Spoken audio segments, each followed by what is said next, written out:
Hi there everybody, welcome to another video. On this video I have this Range Rover Evoque.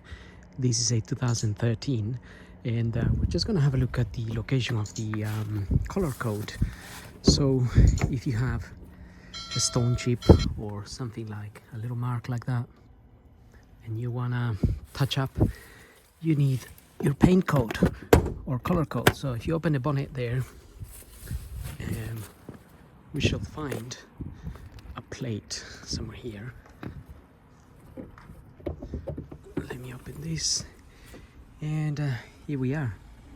In this plate we have the code there, LRC 863, which is an Induos silver for this particular car.